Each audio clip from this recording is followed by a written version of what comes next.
In this section I'm going to show you how to hold the fiddle. At least I'll show you how I hold it. Like a lot of fiddle players these days, I use what's called a shoulder rest. The shoulder rest has these rubber feet and it just clips onto the back of the fiddle like this. With the shoulder rest in place, you'll find you can support the fiddle without having to hold it up with your left hand. As with the bow hold, we're going to use the principle of balance rather than tension to keep the violin in place. Your neck should remain free, your head centered, floating upwards, your shoulders relaxed, and keep breathing. You put the fiddle on your left side between the collarbone and the back corner of the jaw.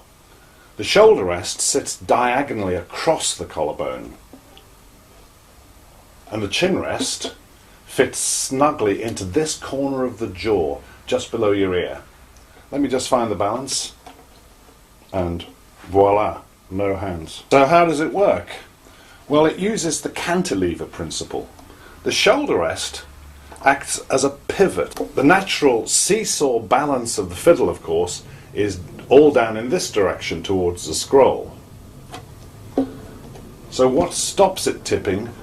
Well, yes, it's just the jaw contact with the chin rest.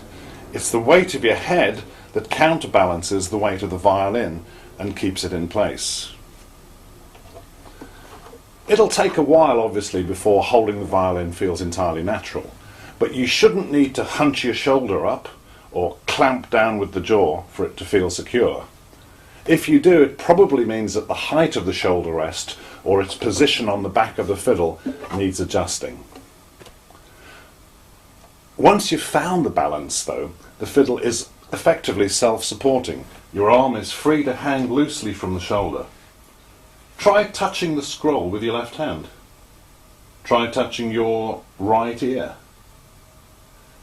If you're worried about dropping the violin, you can practice this in complete safety over your bed.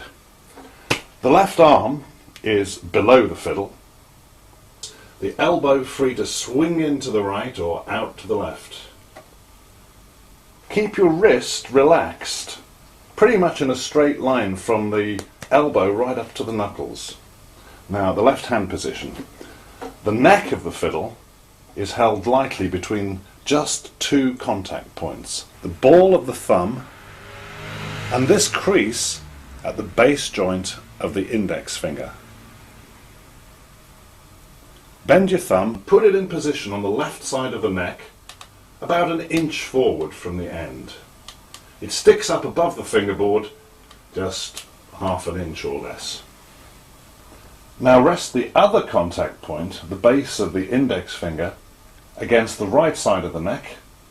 You should be able to feel the little ridge at the end of the fingerboard. Because the fiddle is self-supporting, you really don't need to grip the neck. Remember to keep your thumb bent. There should be an open space in here under the neck. What we don't want is for the neck to drop down into that V shape there. Keep this space open. I'll talk more about the left hand position when we start using the fingers, placing them down on the strings. For the moment, just try and develop the feeling of being one with the fiddle. And keep breathing.